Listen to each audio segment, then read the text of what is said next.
Buenas tardes a todos. En primer lugar, quería agradecer por su asistencia virtual a esta presentación y mi objetivo es cumplir las expectativas que el título les haya podido generar.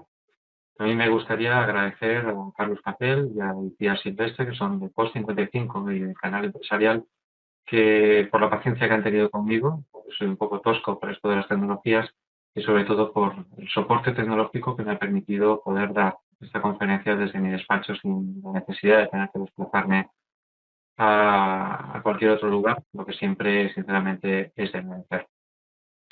El objetivo de mi charla hoy es cumplir sus expectativas, pero sobre todo aportarles aquellos conocimientos que yo creo que son básicos y que a ustedes les van a servir fundamentalmente por si en un momento de su vida tienen que decidir un tratamiento u otro, pues tener unos conocimientos básicos que aumente su capacidad de decisión crítica de cara a elegir una opción u otra de tratamiento. El primer aspecto que me gustaría tratar es definir exactamente qué es la próstata. La próstata es una glándula que tenemos solamente los hombres, es impar, por tanto única, y que se suele encontrar justo debajo de la vejiga. En esta posición, que envuelve el conducto que nosotros denominamos uretra prostática, que es el conducto que une la vejiga con el exterior. Y como pueden ver, la uretra prostática abraza esa uretra, ese conducto uretral, en su porción más profunda, en su porción más proximal y próxima a lo que es la vejiga, de tal forma que probablemente, entonces, que cuando esta próstata crezca, va a producir un problema obstructivo sobre ese conducto a este nivel. La próstata, junto con la vesícula seminal, que es esa estructura que ven aquí, tiene una función meramente reproductiva, función sexual. Habitualmente, durante la fase orgásmica y la fase eyaculatoria, produce una contracción muscular brusca que va a facilitar el vaciado de las glándulas acilares que tiene la propia próstata, la vesícula seminal, contribuyendo a aumentar el líquido seminal y a la expulsión del semen al exterior a través del resto de la uretra. En la parte izquierda, en la parte derecha de la pantalla, pueden ver el esquema del tracto urinario. El tracto urinario de un paciente joven, un paciente por debajo de los 40 años, donde pueden ver la vejiga. La vejiga es un órgano que habitualmente está colapsado, pero que tiene la capacidad de adaptarse al volumen de orina que va llegando. Es decir, lo que habitualmente caracteriza a la vejiga es su capacidad de distensibilidad y de adaptarse al volumen de orina. Y como pueden ver, entonces que también se aprecia en esta diapositiva, ¿cuál es la estructura entonces que del cuello, entonces que vesical, en un paciente sin patología del tracto urinario inferior? Pueden ver que tiene una apertura y también pueden observar entonces que cuál es el calibre de la uretra. Una uretra amplia y que habitualmente entonces que no muestra ningún signo de obstrucción.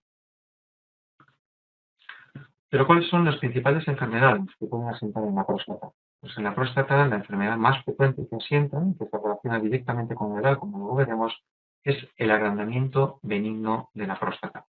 El agrandamiento benigno de la próstata asienta habitualmente en lo que es la zona transicional de la próstata y en la zona central, es decir, las dos zonas de la próstata que bordean y envuelven a la uretra. De tal forma que si ambas zonas comienzan a crecer, probablemente van a obstruir y disminuir el calibre de la uretra. Pero también es verdad que la segunda patología que con mayor frecuencia asienta en la próstata es el cáncer de próstata, y a su vez es el cáncer más frecuente en el varón.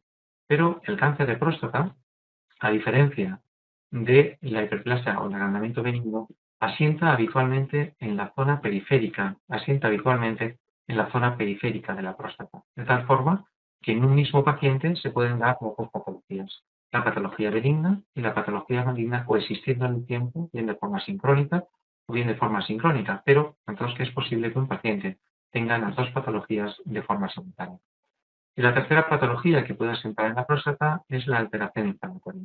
Alteraciones inflamatorias de causa aguda, que suelen ser siempre de causa infecciosa, con dos picos de edad. Un pico de edad en paciente joven, por debajo de los 40 años, que habitualmente se asocia a una enfermedad infecciosa de origen de transmisión sexual, suelen ser enfermedades de transmisión sexual, y un segundo pico que aparece a partir de los 50 años en pacientes que tienen un agrandamiento benigno de la próstata y que ese agrandamiento está produciendo una obstrucción y un vaciado incompleto de la vejiga. Y eso va a favorecer la producción de infecciones de orina que pueden manifestarse como una inflamación aguda de la glándula prostática y producir un cuadro caracterizado fundamentalmente por sintomatología miccional muy intensa, muy irritativa, fiebre e intenso dolor en la zona pelviana. Pero también este proceso inflamatorio puede ser de forma crónica, bien de causa infecciosa o una inflamación crónica de causa no infecciosa. Ambos procesos, tanto la infecciosa como la no infecciosa, que afecta de forma crónica a la próstata, es un complejo cortejo de enfermedades de difícil diagnóstico y de difícil tratamiento, pero que también suele aparecer en pacientes jóvenes y que con la evolución y con los años suele mejorar y acaba desapareciendo. Pero el objetivo de hoy es hablar exclusivamente del agrandamiento benigno de la próstata, lo que antiguamente se denominaba hiperplasia benigna prostática. Y quizá el primer aspecto es contestar a la pregunta de si realmente este crecimiento benigno de la próstata es un problema frecuente. Y la verdad es que sí, cuando se evalúa de forma global cuál es la frecuencia con la que sienta la población masculina en datos europeos publicados en el año 2002, podemos ver que la prevalencia, es decir, la frecuencia global, la cantidad total de pacientes varones afectos de esta enfermedad a nivel de la población europea era del 10,3%, pero dependiendo de las zonas oscilaba entre el 2,7% hasta el 24%. Y lo que sí que sabemos es que esta prevalencia, esta frecuencia con la que aparece la enfermedad, se incrementa de forma significativa con la edad, de tal forma que en la cuarta década de la vida, aproximadamente entre los 30 y los 40 años, la incidencia o la prevalencia habitualmente es de un 10%, pero alcanza prácticamente al 80% de los pacientes que alcanzan la edad de la novena década, es decir, entre los 80 y los 90 años. Y estos datos son reales porque están obtenidos de estudios realizados con autopsias o sobre autopsias, por tanto son datos anatomopatológicos reales. La segunda pregunta que siempre nos hacemos los médicos en epidemiología es evaluar si realmente esta enfermedad asienta de forma diferente en función de la raza. Y la verdad es que sí. La hiperplasia benigna prostática tiene una incidencia, es decir, la aparición de casos nuevos, y una prevalencia, la cantidad total de casos afectos o que afectan a la población masculina, similar entre la raza blanca y o raza caucasiana y la raza negra o la raza afroamericana. Pero a pesar de que tienen cifras similares en cuanto a la frecuencia de aparición, sí que es verdad que la raza negra o la raza afroamericana tiene una mayor necesidad de tratamiento médico, tratamiento quirúrgico. Es decir, que a pesar de que la frecuencia es exactamente la misma, la probabilidad de que un paciente precise una intervención médica o una intervención quirúrgica es mayor en la raza negra. Pero esto es curioso, sobre todo cuando lo comparamos con la raza asiática, porque la frecuencia en esta raza disminuye de forma significativa con respecto a la raza caucasiana y a la raza negra afroamericana. ¿Por qué? Fundamentalmente porque estos pacientes tienen volúmenes prostáticos medios mucho menores y la incidencia y la prevalencia de esta enfermedad es significativamente menor. La causa desconocida. Lo lógico es que sea debido al estilo de vida. Son pacientes entonces que tienen un hábito de vida completamente diferente, tienen un hábito de ingesta de alimentos completamente diferentes y parece que la soja pueda tener un papel protector sobre el crecimiento de la glándula prostática, aunque todavía no está bien definido por qué estas diferencias raciales. La segunda pregunta que nos solemos hacer también los técnicos cuando hablamos de una determinada enfermedad es ¿por qué? ¿Por qué realmente aparece la hiperplasia prostática? Pues bueno, cuando tratamos de responder a esta pregunta nos pasa cuando nos preguntamos también por el cosmos del universo. Existen respuestas, pero nos faltan muchas respuestas por conocer. Pues a nivel de la hiperplasia benigna prostática nos ocurre prácticamente lo mismo. Tenemos algunas entonces de luces sobre por qué se produce esta enfermedad, pero nos faltan todavía muchos eslabones para completar la cadena. Y lo que sí que sabemos es que a partir de los 45 o los 50 años se produce un crecimiento de la glándula prostática. Este crecimiento se produce debido a un desequilibrio entre los fenómenos de crecimiento y proliferación celular y los fenómenos de muerte celular o apoptosis, que es el equivalente o el sinónimo en términos científicos. Es decir, en condiciones normales, la proliferación celular y la muerte celular están a un mismo nivel. Tienen entonces que nacen y proliferan las mismas células que van entonces a fallecer. Por tanto, el equilibrio entonces que mantiene un crecimiento de la glándula estable. La glándula no modifica su tamaño. Pero a partir de los 45 y 50 años, probablemente por inacción o por reacción de la dihidrotestosterona, que es el metabolito activo a nivel local o a nivel focal de la próstata, en la célula glandular, en la célula estromal, se produce un cierto desequilibrio. De tal forma que la muerte celular disminuye, es decir, las células se hacen más longevas se hacen entonces que más largas entonces que en su vida media, y eso va a condicionar que la muerte celular disminuya, pero la proliferación celular se mantenga, de tal forma que el balance es positivo a favor de la proliferación, con lo cual la glándula va incrementando de tamaño progresivamente con la edad. Eso es debido fundamentalmente a la acción de la dihidrotestosterona, pero también existen otros factores todavía no determinados que pueden condicionar esa regulación o ese crecimiento anómalo de la glándula prostática. Factores de crecimiento, otros factores hormonales que están en estudio, pero que todavía, entonces, que no hemos conseguido identificar con claridad. Pero quizá también uno de los aspectos más importantes es la identificación de los síntomas. Ustedes probablemente, entonces que muchos de ustedes estén ya con algún síntoma, pero no sean conscientes de ellos, fundamentalmente porque la sintomatología por el crecimiento benigno en la glándula prostática se instaura de forma muy lenta, de forma muy progresiva a lo largo del tiempo, y eso puede condicionar que muchos de ustedes no tengan la percepción de que realmente, entonces, que están empezando a tener un problema relacionado con la micción. El síntoma más frecuente es que el paciente tiene la necesidad de orinar más veces que lo tenía anteriormente. De tal forma que nosotros consideramos patológico o este síntoma como significativo cuando el paciente tiene que orinar antes de las 2 horas de tiempo entre una micción y otra. Por tanto, una de las preguntas que nosotros hacemos cuando tenemos la entrevista clínica con el paciente es si el paciente es capaz de aguantar 2 horas, si es capaz, por ejemplo, de aguantar un partido de fútbol, o si es capaz, por ejemplo, de aguantar una película entera en el cine sin tener que interrumpirla para salir a orinar.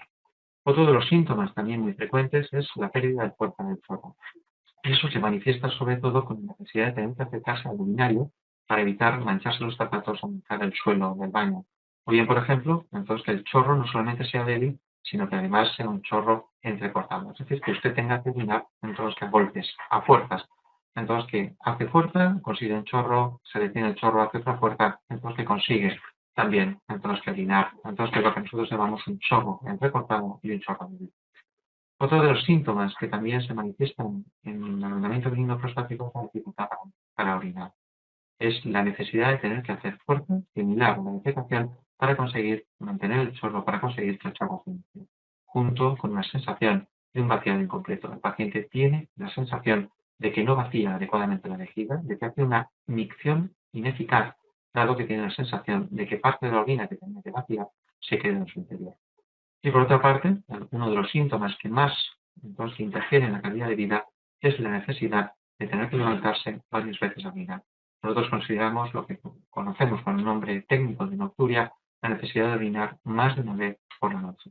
Pero toda esta sintomatología, habitualmente, entonces que se suele llevar entonces, con cierta dignidad, pero la que realmente repercute en la calidad de vida es la sensación de urgencia visceral, la necesidad imperiosa de orinar, como parecen las ganas de orinar, y acompañada o no de la sensación de escape visceral.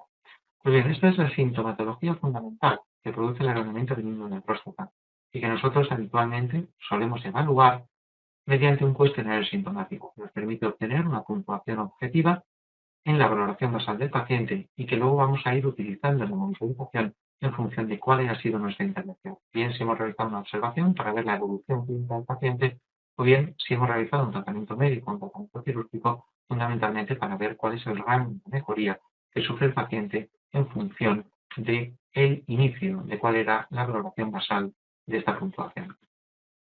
¿Y por qué se produce toda esta sintomatología? Pues si ustedes recuerdan la primera o la segunda diapositiva que les he puesto, esto corresponde al tracto urinario, la imagen de la izquierda, corresponde al tracto urinario de un paciente joven, donde les explicaba que entonces que el paciente tenía un cuello vesical amplio, una uretra prostática, entonces que muy amplia, y tenía además una vejiga que tenía la capacidad de adaptarse a la cantidad de orina que va recibiendo progresivamente, de tal forma que el paciente, a los 150 o 200 centímetros cúbicos de llenado, recibe una primera sensación miccional que somos capaces de inhibir.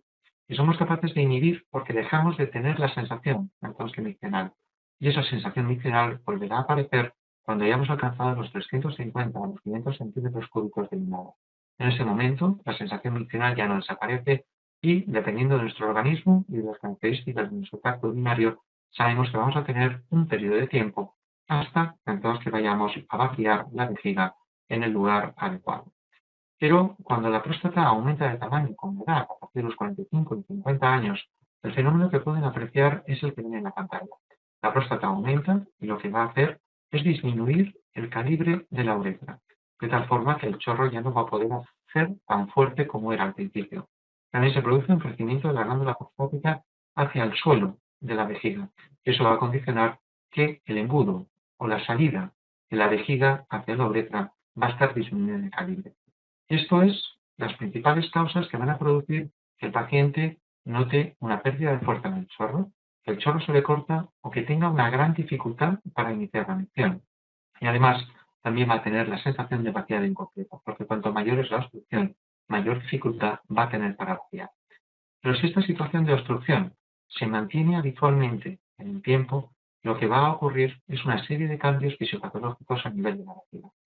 Y el cambio fisiopatológico más importante es el incremento del grosor de la pared, semejante a lo que ocurre en aquellos deportistas de halterofilia, que ejercitan determinados músculos y ese músculo se va a hipertrofiar, va a aumentar su tamaño.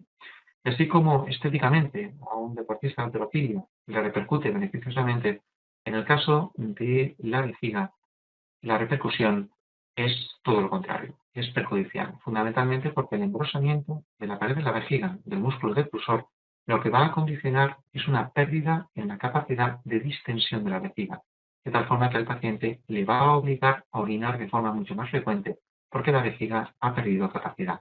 También va a ser responsable, en fases muy avanzadas, de que el paciente presente esa sensación de urgencia que les comentaba al principio, asociada o no a escapes, porque cuando el daño está establecido, cuando la pared vesical ha engrosado en gran medida, la vejiga se hace autónoma.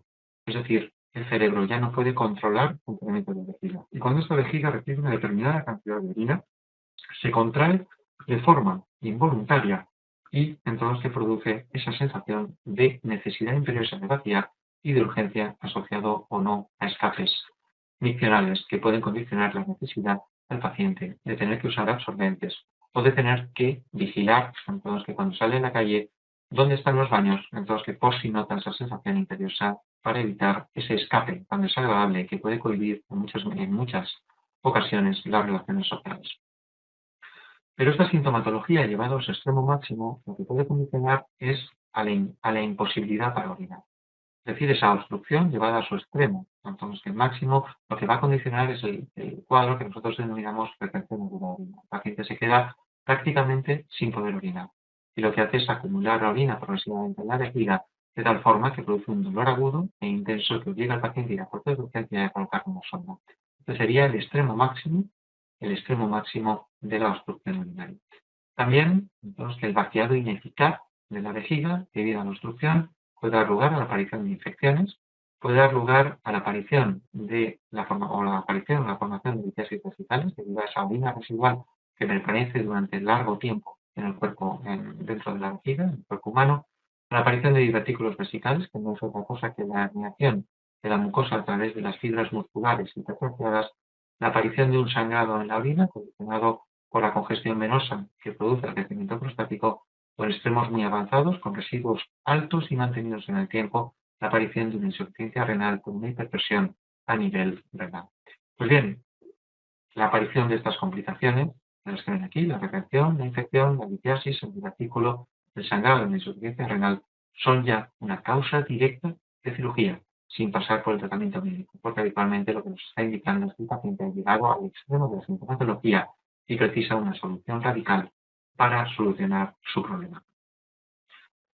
Pero ¿cómo diagnosticamos nosotros la hiperplasia benigna prostática, los urólogos y los médicos de cabecera? Pues habitualmente lo que realizamos es una entrevista clínica, lo que nosotros denominamos la anamnesis, y habitualmente lo que hacemos es preguntar por toda la sintomatología que les he explicado anteriormente. Y luego vamos mediante un cuestionario sintomático que me permite objetivar mediante una puntuación de 0 a 35 qué sintomatología tiene el paciente. Si el paciente tiene una puntuación baja, de 0 a 7, consideraremos que tiene una sintomatología leve. Si tiene una puntuación entre 8 y 19, tendrá una sintomatología moderada. Y si está por encima de 19, consideramos que el paciente tiene una sintomatología severa. Es importantísimo por nuestra parte evaluar la medicación concomitante, porque hay mucha medicación que habitualmente se toma para la hipertensión, sobre todo fármacos diuréticos que pueden reproducir la sintomatología producida por un agrandamiento mínimo de la próstata. Por tanto, es muy frecuente que el paciente que toma un diurético en las primeras horas después de haberlo tomado tenga la sintomatología que yo he explicado, tenga una urgencia miccional, una imperiosidad, un aumento de la frecuencia miccional. Por tanto, es muy importante que el urólogo, antes de realizar un diagnóstico y dar un tratamiento, revise de forma exhaustiva la medicación concomitante que habitualmente está tomando. Y en tercer lugar, lo que sabemos hacer es explorar físicamente al paciente. Exploramos el abdomen, buscando sobre todo si existe una distensión de la vejiga. Exploramos los genitales externos, los testículos, el pene y realizamos un tacto rectal. Esa exploración que es tan temida y que ha llevado a la formulación de tantos quistes en la población general. Pues bien, el tacto rectal habitualmente es una exploración inocua, es una exploración incómoda, pero nunca es molesta ni nunca es dolorosa. Porque si el paciente es capaz de relajarse adecuadamente y el urólogo o el médico de cabecera realiza el tacto rectal adecuadamente, lubricando bien el dedil en el guante, e introduciendo lentamente y dilatando progresivamente el ano para tocar la próstata, la verdad es que la prueba, insisto, es incómoda, pero nunca llega a ser molesta ni dolorosa. Y la verdad es que muchos de los pacientes que acuden a la consulta nos preguntan, bueno, si usted me va a hacer un análisis, ¿eso no sustituye al tacto rectal? Pues la contestación a esa pregunta es que no. No lo sustituye porque nosotros, mediante el tacto rectal, lo que vamos a estimar es el tamaño. Pero sí que es verdad que el tamaño lo estimamos de forma mucho más aproximada con la ecografía, que luego veremos. Pero la información que no nos da ni la ecografía ni la analítica es la evaluación de la consistencia de la glándula prostática y sobre todo la movilidad de la misma. Una consistencia blanda, disminuida, nos orienta hacia una enfermedad benigna, pero la presencia de una consistencia aumentada, la existencia de nódulos duros, que nosotros llamamos petros, nos puede orientar hacia la presencia de un cáncer de próstata. Y la movilidad, cuando la próstata es móvil, como nos orienta hacia un proceso benigno, pero cuando la próstata está fija, es dura, con unos límites irregulares, habitualmente nos puede orientar o nos suele orientar hacia una patología cancerosa y, por tanto, nos obliga a diferenciar o a realizar un estudio completamente diferente al que estamos realizando por una enfermedad. También en pacientes, sobre todo, que presentan una disfunción eréctil, una impotencia asociada a la hiperplasia benigna de próstata, y solemos evaluar el reflejo bulocavernoso y el reflejo anal. Este reflejo se evalúa mediante la introducción del dedo en el ano y con la otra mano pellizcamos el glande para entonces comprobar entonces que si realmente en el momento que estamos pellizcando el glande existe una contracción del ano. Esto nos indicará una integridad del arco neuronal que rige el vaciamiento de la vejiga durante la micción y también la erección. Por tanto, si este arco reflejo estuviera dañado, este reflejo no sería positivo y lo que nos indicaría es que el paciente tiene un daño neurológico y por tanto el enfoque de la patología cambia radicalmente de cara al diagnóstico y de cara al tratamiento. ¿Qué más pruebas hacemos? Pues habitualmente hacemos una determinación analítica donde evaluamos también cómo está la función plaquetaria, la función eritrocitaria, evaluamos la función renal, sobre todo el filtrado glomerular, la creatinina urea. Evaluamos también lo que conocemos con el nombre del PSA, el antígeno específico prostático. Ustedes deben tener en cuenta que el antígeno específico prostático es un marcador de tejido prostático. Donde hay próstata, hay PSA elevado o hay PSA normal. Siempre la producción de un PSA está asociada a la presencia de la próstata. Pero un PSA elevado no es sinónimo de cáncer de próstata. Es decir, el PSA no es un marcador tumoral, a diferencia entonces del que pueden encontrar, por ejemplo, en cáncer de páncreas o en cáncer de colon, donde en estos marcadores tumorales, si realmente se encuentran elevados, probablemente el paciente tenga un cáncer. En el caso del PSA, es un marcador de tejido prostático, pero no es un marcador de cáncer. Por tanto, la elevación del PSA puede producirse por muchos motivos. Puede producirse por la edad, puede producirse por una próstata, puede producirse por una infección, por una inflamación, por un sondaje, por una eyaculación y además por el cáncer de próstata. Lo que a nosotros nos orienta cuando el PSA está elevado es a la necesidad de tener que realizar una biopsia de próstata para descartar que no existe un cáncer de próstata. Pero el PSA, insisto, es un marcador de tejido prostático y nunca, entonces, que es sinónimo de cáncer de próstata. Solamente en aquellas situaciones donde el valor de PSA está muy alto, tenemos la absoluta certeza de que estamos ante un cáncer de próstata. Por tanto, el PSA nos sirve para discriminar a qué pacientes tenemos que hacer una biopsia de próstata, pero también tiene su utilidad en la hiperplasia benigna prostática. ¿Por qué? Porque el PSA tiene una alta capacidad predictiva del volumen prostático. Si yo conozco cuál es el valor de PSA, puedo estimar con mayor o menor aproximación cuál es el volumen de próstata que tiene el paciente. Pero el principal valor que tiene en la enfermedad benigna prostática es que me va a identificar aquellos pacientes que tienen una alta probabilidad de progresar desde el punto de vista clínico, es decir, aquellos pacientes que en los próximos años van a empeorar de su sintomatología o tienen una alta probabilidad de desarrollar complicaciones relacionadas con el crecimiento benigno de la próstata. Por tanto, el PSA cada vez lo utilizamos más para estimar o identificar a aquellos pacientes que tienen una mayor probabilidad de progresar desde el punto de vista clínico, sobre todo desde el punto de vista del empeoramiento sintomático. También realizamos en la evaluación inicial del paciente las pruebas que comentaba anteriormente, una ecografía. Habitualmente esto es una ecografía abdominal que realizamos a través de la barriga, con lo cual es la misma exploración que se realiza a las mujeres embarazadas, y donde pueden ver, por ejemplo, aquí la próstata. La próstata es este órgano que se encuentra justo, entonces, que por debajo de la vejiga. Esto corresponde a la próstata. Esta imagen es la glándula que está justo por debajo de la vejiga, que es esta mancha negra, dado que en ecografía los líquidos habitualmente los vemos con un color negro. Y también la ecografía nos sirve para medir el residuo. Habitualmente, cuando hacemos a un paciente una ecografía vesicopróstatica, le indicamos que beba agua, que venga con ganas de orinar.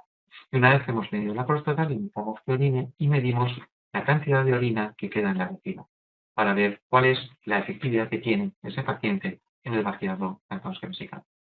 También la próstata la podemos evaluar ecográficamente a través del recto, introduciendo un aparatito muy fino, semejante a un dedil, que es un ecógrafo que está situado aquí, y lo que hacemos es medir la próstata. Y la próstata, entonces, que se puede ver, entonces, que corresponde a esta glándula, y correspondería, esta imagen correspondería a la vejiga.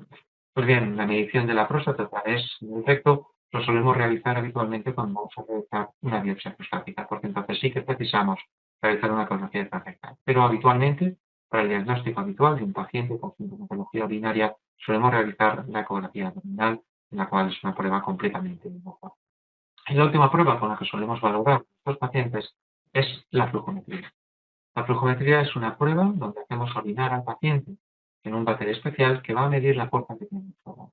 Y la fuerza habitualmente se mide evaluando el volumen en función del tiempo. De tal forma que si el paciente tiene un problema de obstrucción, lo que vamos a tener es un alargamiento en el tiempo de la micción. Y sobre todo vamos a tener una disminución de la fuerza máxima del chorro. De tal forma que el trazo que ven entonces en rojo corresponde a la micción de un paciente joven. Un paciente joven inicia la micción de forma muy rápida, alcanza el flujo máximo de forma muy rápida y entonces que orina en muy poco tiempo. De tal forma que en este caso, entonces que estas micciones corresponderían al mismo volumen. A medida que la próstata aumenta entonces en tamaño, va a llevar a un alargamiento en el tiempo de micción y sobre todo a una disminución en la fuerza máxima del chorro. Por tanto, entonces que este chorro, el chorro del paciente joven, del adulto joven, por debajo de los 40 años, es algo que vamos perdiendo progresivamente con la edad y que habitualmente no somos conscientes de ello. Pero quizá el aspecto más importante que nosotros valoramos en la evaluación diagnóstica de un paciente con síntomas de agravamiento del negocio hepático es la repercusión que esa sintomatología urinaria produce en la calidad de vida. Hay pacientes, sobre todo pacientes activos desde el punto de vista laboral, donde levantarse, por ejemplo, 3 veces por la noche puede repercutir negativamente en su calidad de vida, porque tiene una percepción de cansancio, entonces que a medida que va acumulando horas de sueño perdidas. Pero esa percepción de levantarse 3 veces por la noche puede no ser percibida como una pérdida de calidad de vida en aquellos pacientes, por ejemplo, que no tienen ninguna obligación de madrugar por la mañana, que no tienen que llevar los nietos al colegio y que pueden permanecer en la cama hasta las 10 o las 11 de la mañana y pueden recuperar el sueño perdido durante la noche. Por tanto, la sintomatología urinaria que puede presentar el agravamiento del número de próstata debe ser siempre evaluado en función de la pérdida de calidad de vida que puede producir en el paciente. Por ello, el aspecto más importante que nosotros utilizamos para definir o no a qué paciente le tenemos que dar un tratamiento suele ser la alteración de la calidad de vida. Por tanto, ¿cuándo tratamos nosotros a un paciente? Pues al paciente lo tratamos cuando presenta una sintomatología moderada o severa, evaluada mediante un cuestionario sintomático que ya les he explicado, y cuando esta sintomatología moderada y severa tiene una importante repercusión en la percepción de calidad de vida del paciente. ¿Por qué tratamos al paciente? Pues bueno, seguimos los consejos de la Asociación Europea de Urología. Tratamos de mejorar los síntomas del tracto urinario, Tratamos de mejorar la calidad de vida perdida por la presencia de esa sintomatología y, sobre todo, tratamos de prevenir la aparición de las complicaciones relacionadas con la producción de enfermedad. Que comentaba al principio, por ejemplo, la producción de una retención de adrenalina, la hematuria, la infección, la formación de una litiasis, etc. ¿Y qué tratamientos tenemos disponibles para tratar la hiperplasia benigna prostática?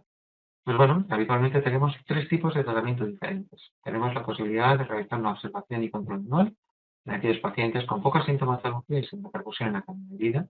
Tenemos la posibilidad de dar un tratamiento médico o bien la posibilidad de realizar sobre el paciente un tratamiento quirúrgico.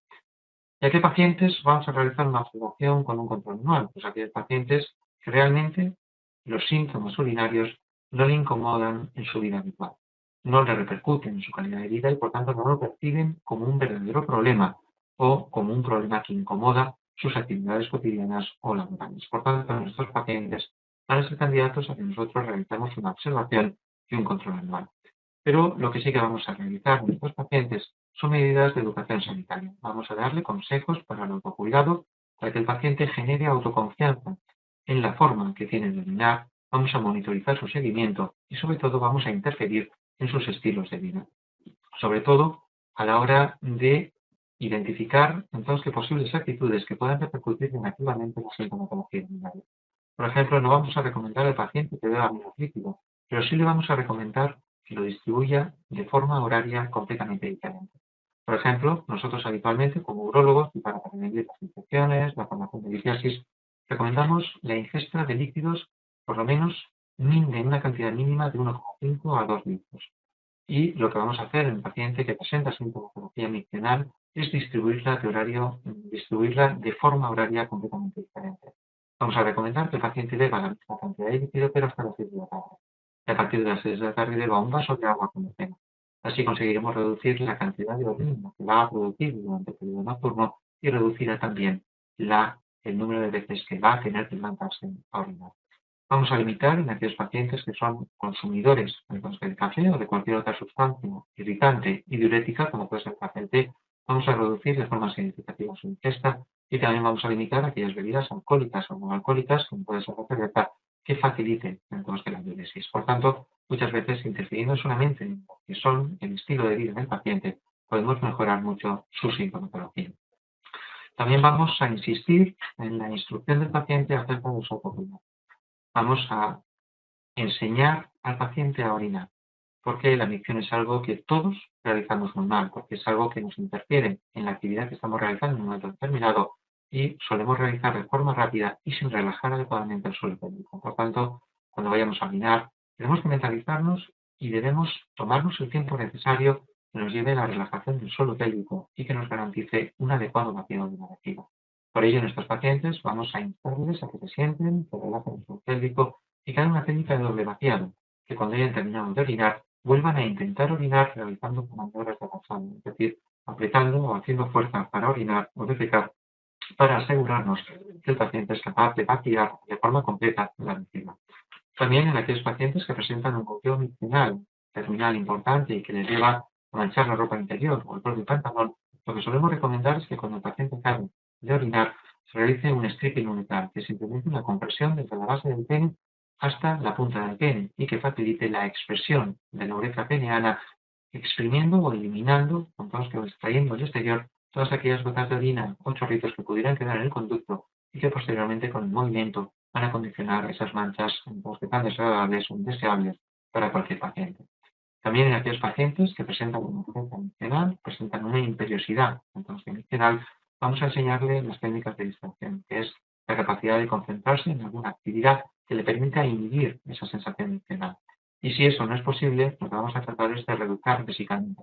Es decir, aquellos pacientes que presentan esa urgencia o incontinencia, le vamos a recomendar que cuando el paciente note la sensación de urgencia, se vaya al baño, se prepare para orinar, pero una vez esté preparado, por tanto no va a tener miedo al escape, sea capaz de inhibir la micción, es decir, que trate de no orinar el máximo tiempo posible, porque eso es una medida que va a facilitar fundamentalmente el aumento de la capacidad de la vejiga, aumentar la distensibilidad de la vejiga y recuperar un poquito más de capacidad. Esa maniobra exige exige, sobre todo, el compromiso del paciente, dado que es una maniobra bastante incómoda y dolorosa, pero que tiene resultados francamente satisfactorios cuando se realiza de forma adecuada. En tercer lugar, vuelvo a insistir, debemos revisar de forma exhaustiva la medicación, porque muchas de las medicaciones que el paciente toma puede producir una sintomatología semejante a la sintomatología que produce el agrandamiento prostático. ¿Y cuándo nos decidimos por un tratamiento activo? Pues el tratamiento activo, como he comentado, viene marcado fundamentalmente en aquellos pacientes que presentan una sintomatología moderada, severa, pero que tiene una importante repercusión en la calidad de vida. El paciente percibe como una pérdida de calidad de vida debida fundamentalmente a la sintomatología adicional que presenta. En estos casos, el primer paso va a ser iniciar el tratamiento médico. La primera opción de tratamiento, si no presenta las complicaciones que hemos comentado, debe ser el tratamiento médico. Fundamentalmente porque presenta las principales ventajas de mejorar un alivio rápido de la sintomatología y mantenido habitualmente en el tiempo, y sobre todo porque de forma inicial vamos a evitar la cirugía del paciente. Pero, como todo tratamiento médico, también tiene sus inconvenientes, no está exento de efectos secundarios, como luego veremos, y entonces que precisa de un tratamiento mantenido en el tiempo. Por tanto, va a ser una pastilla más que tomar todos los días, lo cual, entonces, obviamente puede suponer algún inconveniente para la mayor parte de los pacientes. ¿Y qué tipo de tratamientos utilizamos? Pues bueno, en el mercado existen diferentes grupos farmacológicos que podemos utilizar. Y uno de los fármacos, entonces, que ha sido clásicamente utilizado, no solamente por los especialistas, sino también por los médicos de cabecera, son los productos naturales, los productos vegetales que están incluidos dentro del concepto de fitoterapia. El principal problema que presenta la fitoterapia desde el punto de vista de la evidencia científica es que existen múltiples productos y muy heterogéneos. Cada fármaco tiene diferentes composiciones y diferentes mezclas de productos naturales, lo cual lleva o conlleva una gran dificultad a la hora de evaluar adecuadamente cuál es o qué producto es el más eficaz. Porque estos productos han demostrado in vitro, en estudios in vitro, su efecto antiinflamatorio, su efecto antiandrogénico y su efecto entonces estrogénico. Pero cuando se ha aplicado a pacientes in vivo, no ha mostrado ningún efecto sobre el volumen prostático, ni tampoco sobre la obstrucción, ni tampoco sobre la progresión de aquellos pacientes que tienen una alta probabilidad de progresar. Por tanto, actualmente es un producto que no está recomendado como primera línea en el tratamiento de la hiperplasia benigna prostática por las principales vías de tratamiento en HPP. El segundo grupo farmacológico que sí que está recomendado porque ha demostrado su alta efectividad clínica son los alfa-bloqueantes. Probablemente ustedes hayan oído hablar de ellos, sobre todo si padecen esta enfermedad, como son la doxazosina y la terazoxina, que son dos fármacos que fueron de los primeros alfa-bloqueantes que tuvimos disponibles en el mercado, pero que tienen un inconveniente que no son uroselectivos, es decir, que no solamente actúan sobre los receptores del tracto urinario, sino que actúan sobre los receptores también vasculares, lo que puede condicionar efectos secundarios indeseables, sobre todo relacionados con el mareo, con lo que nosotros llamamos la hipotensión ortostática, que es esa sensación de mareo que aparece cuando el paciente está sentado o tumbado y se pone de pie y nota una sensación de mareo. Realmente nuestra mayor elección, nuestra primera elección, suelen ser los fármacos bloqueantes uroselectivos, que suelen ser la fluoxetina, la tamsulosina, la silodosina, fundamentalmente porque no tienen o tienen este efecto secundario de hipotensión ortostática en menor medida, pero sin embargo sí que tienen efectos secundarios en la esfera sexual. Suelen producir lo que se llama una eyaculación retrógrada, que es una eyaculación seca, donde el paciente tiene una función orgásmica y eyaculatoria conservada, pero el semen no es expulsado al exterior.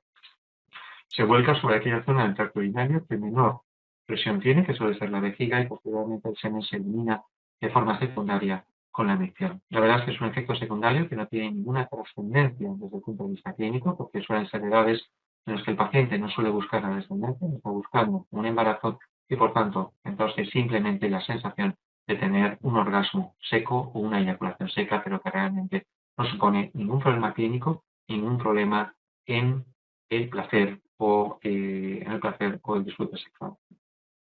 El tercer grupo farmacológico que tenemos disponible son los inhibidores de la 5-alfa-reductasa. Los inhibidores de la 5-alfa-reductasa, conocidos con el nombre de finasteride y dutasteride, que son de la Viral o el Proscar, la verdad es que son fármacos que van a mejorar los síntomas, pero de una forma mucho menos rápida que el grupo de los alfa-bloqueantes. Los alfa-bloqueantes son fármacos que tienen un inicio rápido y mantenido de los efectos, reducen rápidamente y de forma mantenida los síntomas. Y este fármaco, entonces, va a conseguir mejorar los síntomas pero de forma mucho más gradual. Pero la principal ventaja que tienen es que si los utilizamos adecuadamente en aquellos pacientes que tienen un volumen de próstata más alto, un valor de PSA más alto, vamos a conseguir detener la historia natural de la enfermedad. Vamos a evitar en estos pacientes que la enfermedad progrese desde un punto de vista clínico.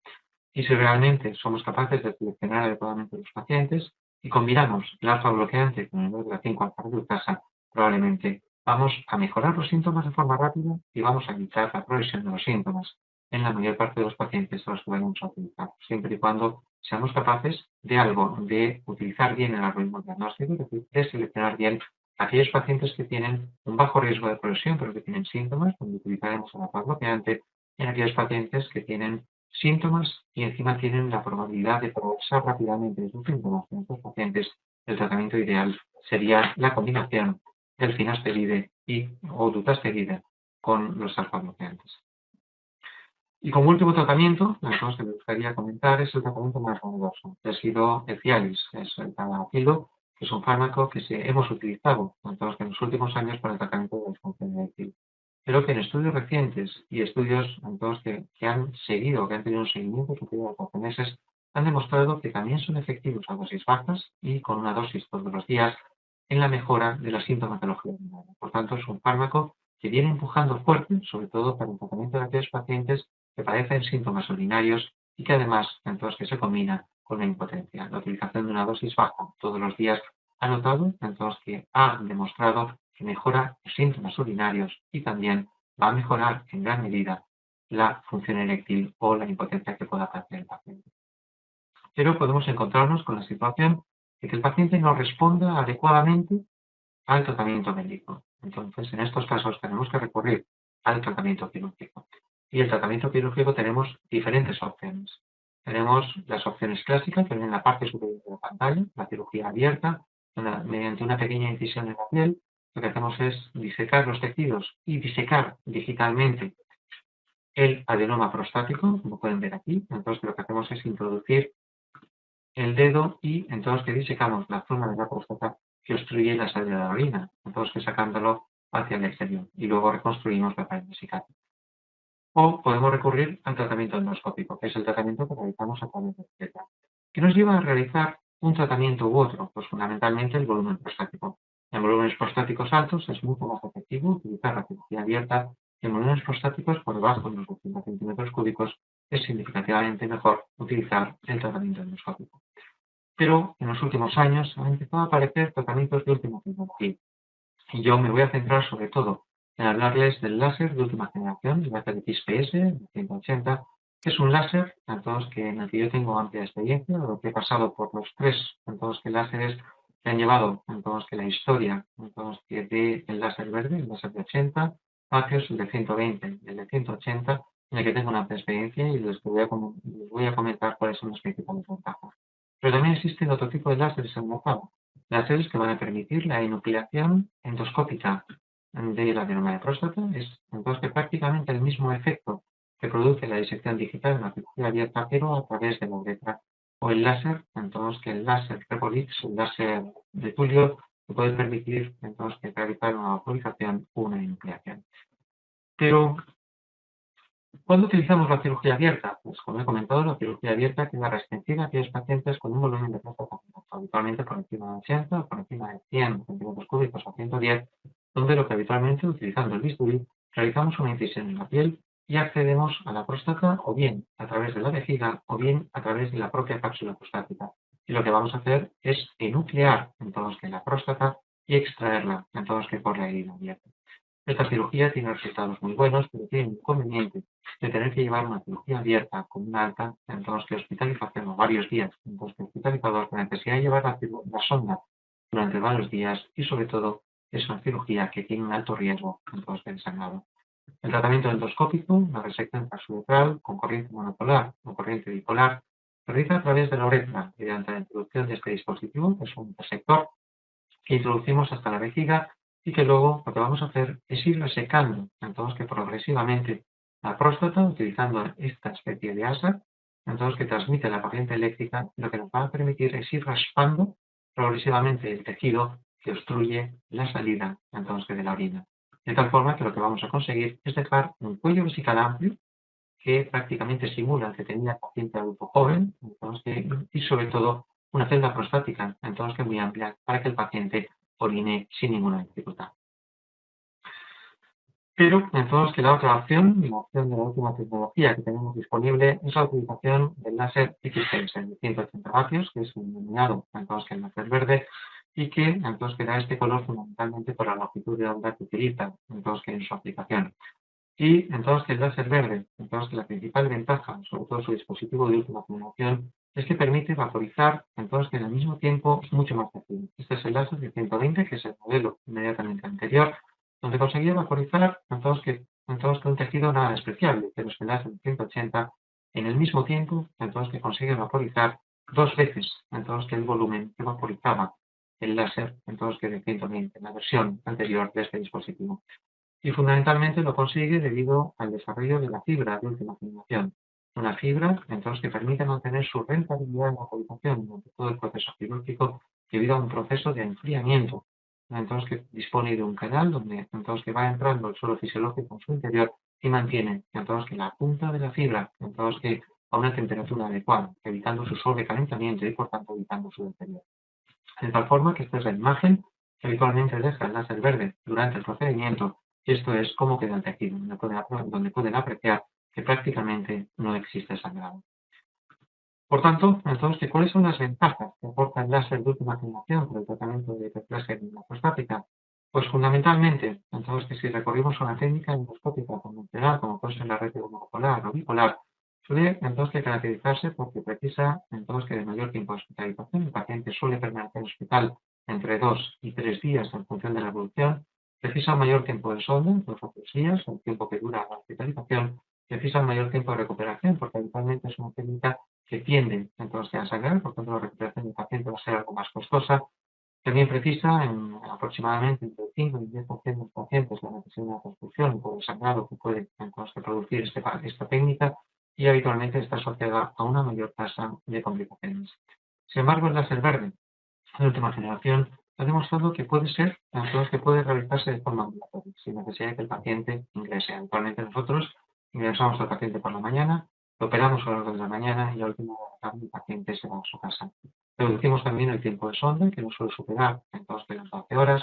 La fase de recuperación es significativamente mayor porque el paciente se ha ido antes a casa, porque el paciente prácticamente no ha sangrado y porque el tiempo de sonda se reduce de forma significativa. Y la parte más importante es que la tasa de transfusiones se aproxima casi al 100%, casi, perdón, entonces al 0%. Es decir, prácticamente ningún paciente precisa de ninguna transfusión. Y sobre todo, la tasa de complicaciones, claro, la más temida, la que hace referencia a la incontinencia urinaria, se reduce por debajo del 1%, y el resto de complicaciones también son significativamente menores cuando se compara con las técnicas convencionales endoscópicas, que son la RTU monopolar o la RTU entonces bipolar. Por tanto, el láser XPS de 180 vatios parece una técnica que tiene la misma efectividad clínica que la radioterapia convencional. Es decir, tiene los mismos resultados clínicos a largo plazo, pero quizá con un perfil de seguridad mayor, porque tiene menor tasa de incontinencia y también menor probabilidad de sufrir complicaciones relacionadas con el sangrado. Además, es una técnica que en estudios recientes, en parte realizados a nivel nacional, en estudios multicéntricos en los que nuestro centro ha participado, ha demostrado que si realmente esta técnica se hace en un régimen ambulatorio, es decir, si no estoy con el paciente, la técnica resulta más barata que la técnica convencional o la red de próstata, a pesar de que el dispositivo es mucho más caro que la técnica convencional. Es decir, cuando se evalúan los costes de forma global, en un paciente operado por láser XPS sin ingreso, el coste de la técnica es inferior al red de próstata. ¿Y qué expectativas pueden esperar ustedes como paciente de operarse con esta técnica? Pues bueno, que probablemente se van a ir a casa en los que hay horas, que van a tener una rápida incorporación a su vida cotidiana y que la mejora en la sintomatología va a ser de forma rápida y mantenida en el tiempo.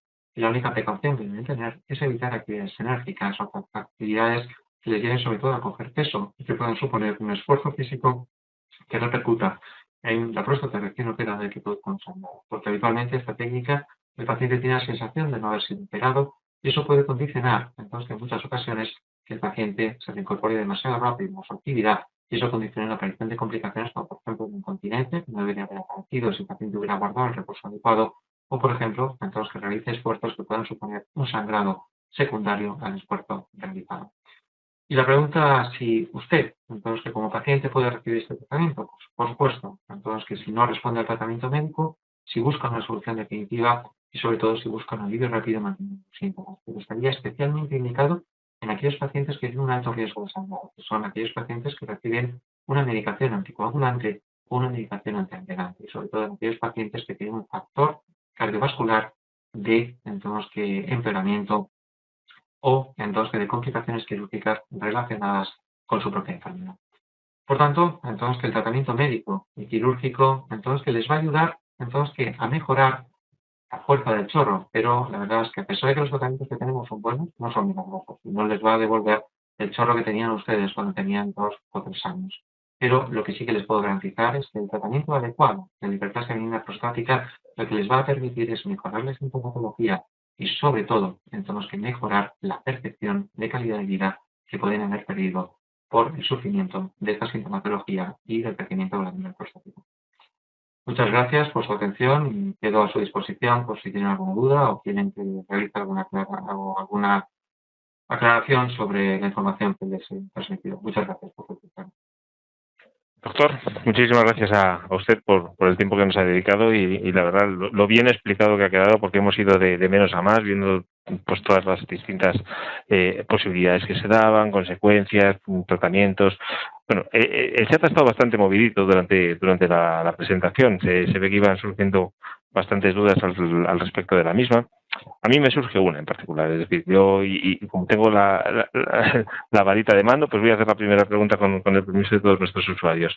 La próstata se opera, hay tratamientos, pero una vez que hemos recibido un tratamiento de cualquier tipo, bien sea quirúrgico o mediante medicación, ¿es posible reincidir en la inflamación prostática?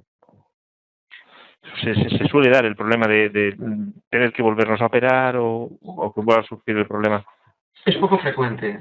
Sí que es verdad que en estudios a largo plazo, sobre todo con técnicas quirúrgicas convencionales, como son el RTU de próstata y el milling, se ha visto que al cabo de los años, de los 12, 15 o 20 años, la próstata vuelve a crecer. Y en algunos casos es preciso volver a operar al paciente en función de la sintomatología que presente. Pero la verdad es que como la enfermedad aparece a partir de los 50 años, los pacientes de la media que solemos operar están aproximadamente sobre los 70, 70 y pico años. En muchas ocasiones no da tiempo a que tengamos que volver a operar al paciente. Pero en el caso de que fuera necesario, porque la próstata vuelve a crecer, no habría ningún problema en volver a hacer una técnica endoscópica para volver a vaciar la zona de la próstata que ha crecido. Perfecto. Bien, pues vamos a empezar con las preguntas que han ido lanzando nuestros usuarios, que la verdad es que al principio ha costado que se vaya animando, pero como digo, ha estado muy movido el chat durante toda la presentación. Al principio de la misma nos preguntaba Antonio sobre los alimentos que ha dicho, ¿se sabe cuáles son buenos para la próstata, para ayudar a no tener este tipo de afecciones? La verdad es que, a excepción de las dietas asiáticas, que sí que han demostrado que realmente los pacientes tienen menos volumen prostático, tienen menos afección de la próstata, pero no sabemos realmente si es una influencia de la raza o es una influencia del estilo de vida que tienen. Lo que sí que sabemos son los alimentos que van a empeorar la sintomatología urinaria, que son sobre todo los picantes y los irritantes y las bebidas alcohólicas. Es muy frecuente en los pacientes que padecen de la próstata, que padecen de sintomatología aguda prostática, que cuando hacen una transgresión dietética y habitualmente no solamente de comidas grasas, comidas picantes y bebidas alcohólicas, sobre todo en celebraciones navideñas o en celebraciones de una boda o un bautizo, habitualmente lo que suele producir es que estos pacientes esa noche o al día siguiente orinan mucho peor a pesar de estar tomando la medicación. Por tanto, hay que evitar las transgresiones dietéticas, hay que evitar aquellos alimentos irritantes y sobre todo aquellas bebidas que van a facilitar entonces la diuresis, como puede ser el café, como puede ser el té, como puede ser el chocolate, por ejemplo, o como puede ser, por ejemplo, la cerveza. Pero pocos alimentos realmente van a evitar que la próstata progrese. Perfecto. Esos alimentos que usted comentaba provocan una afección o un malestar en la sintomatología de los que ya tienen la inflamación prostática o también ayudan a producirla. No son una causa. No Lo son que van a causas. producir es un empeoramiento de los síntomas en aquellos pacientes que ya tienen. En pacientes que no tienen síntomas pueden notar durante las horas siguientes que orinan peor. pero nunca son la causa de la producción de la enfermedad. Vale, perfecto. Bien, Mario nos decía, ¿hay alguna medicación incompatible con los que ha dicho al respecto de los...? La única medicación que puede ser incompatible es los antihipertensivos con los alfa-bloqueantes. Hay que tener mucho cuidado en la utilización sincrónica de ambos fármacos, porque los alfa-bloqueantes, como he comentado, tienen un cierto efecto hipotensor, una hipotensión ortostática, y sobre todo los menos selectivos, como son la doxazoxina y la terazoxina, pueden presentar una interacción con los fármacos antihipertensivos, que pueden ser diuréticos o de cualquier otra familia. Por tanto, en esos fármacos, cuando el paciente toma fármacos antihipertensivos y toma fármacos alfa-bloqueantes, tenemos que buscar un fármaco que suele ser la doxazoxina que actúa sobre otras enfermedades, que sería la indicación específica de la doxazoxina, que como fármaco no uroselectivo va a disminuir la tensión arterial y también va a tener un efecto beneficioso sobre la próstata, que es la modificación farmacológica más habitual que solemos realizar. Perfecto. Bien, tenemos ahora mismo 65 personas en el webinar, en los dos canales que tenemos en paralelo, y la verdad es que el chat no para. En algún momento tendremos que cortar las preguntas, pero bueno, vamos a seguir avanzando un poquito en ellas. Tenemos una de Unamuno que nos decía: muchas gracias, doctor, por todo lo que nos cuenta. Le quería preguntar si hay alguna forma de evitar esta dolencia. Pues lamentablemente no. No, de momento no es la respuesta que esperábamos. De momento no podemos evitarla, lo único que tenemos es que resignarnos. Y lo más importante es identificar los síntomas, que el paciente sea capaz de percibir cuándo aparecen los síntomas, porque como he comentado, son síntomas que aparecen de forma muy largada, de forma muy progresiva, y por tanto es difícil en muchas ocasiones darnos cuenta de que la adicción es algo que hacemos todos los días. Y lamentablemente no hay nada que podamos prevenir.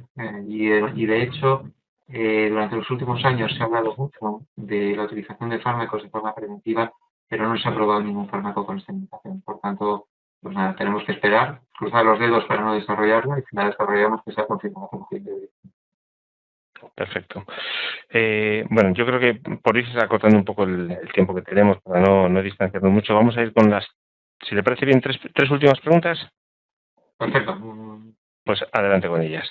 Tenemos una que me parece interesante porque a mí me afecta personalmente y nos dice: hola doctor y gracias. Mi pregunta es: ¿hay algún deporte que no deba hacerse para evitar esta enfermedad?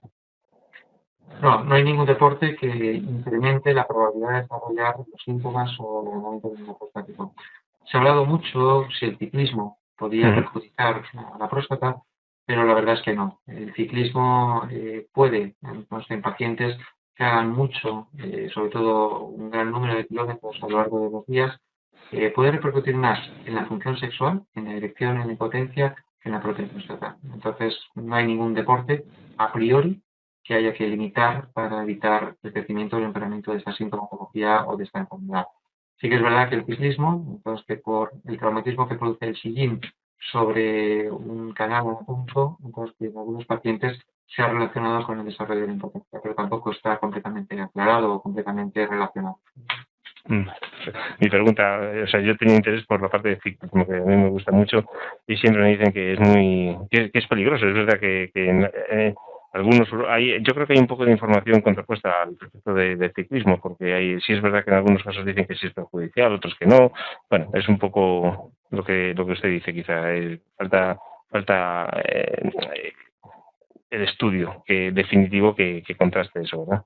Sí, es difícil, también es verdad que es difícil diseñar un estudio de esas características, pero no existe ninguna recomendación sobre la limitación de los deportes, con lo cual cualquier deporte es óptimo y no influye a priori sobre la propia enfermedad. Perfecto. Con lo cual los ciclistas pueden practicar el ciclismo tranquilamente, ¿no? Pues un peso menos. Nos pregunta Mellington, una pregunta interesante también: ¿cuánta agua debería beber al día?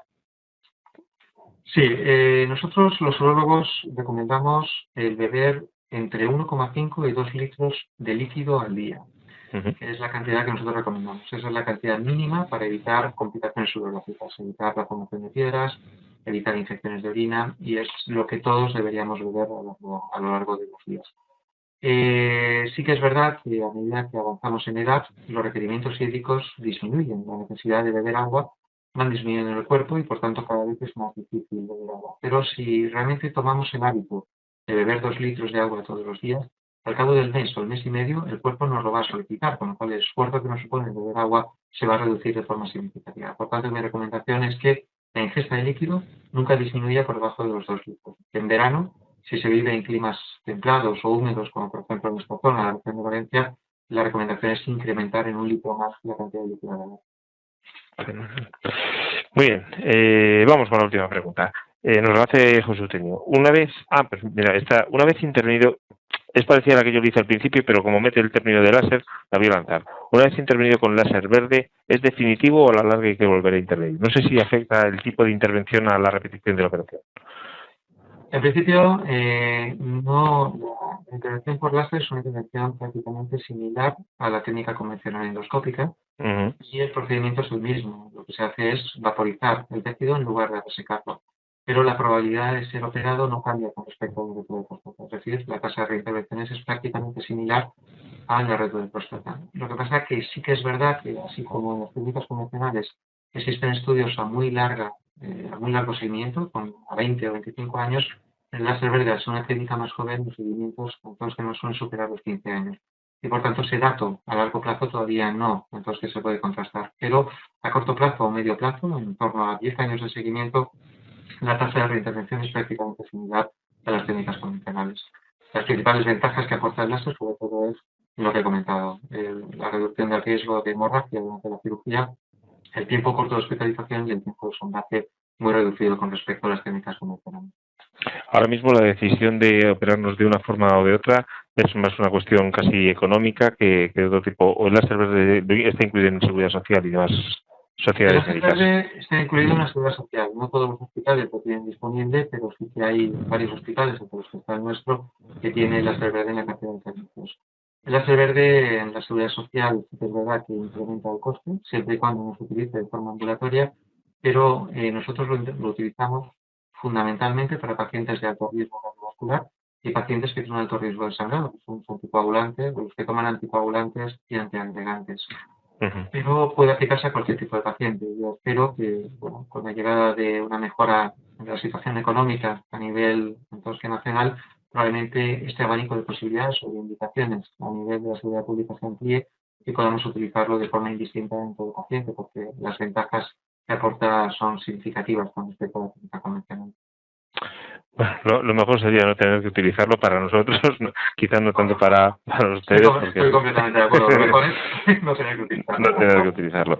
Pero bueno, visto así, oye, sí cabe la posibilidad de hacerlo mediante láser verde, porque aparentemente es una mejora a todos los niveles, ¿verdad? Sí, la verdad es que es un avance tecnológico importante y probablemente sea el futuro. Va a ser el futuro con dispositivos mucho más mejorados, aunque ya insisto que este aporta muchas ventajas. Fenomenal, doctor. Bueno, pues muchísimas gracias por todo el tiempo que nos ha dedicado, por todos los conocimientos que nos ha transmitido y ha compartido con nosotros, y esperamos contar con usted en futuras ediciones en Post 55 para seguir hablando de estos temas urológicos que al final y al cabo son interesantes para todos nosotros.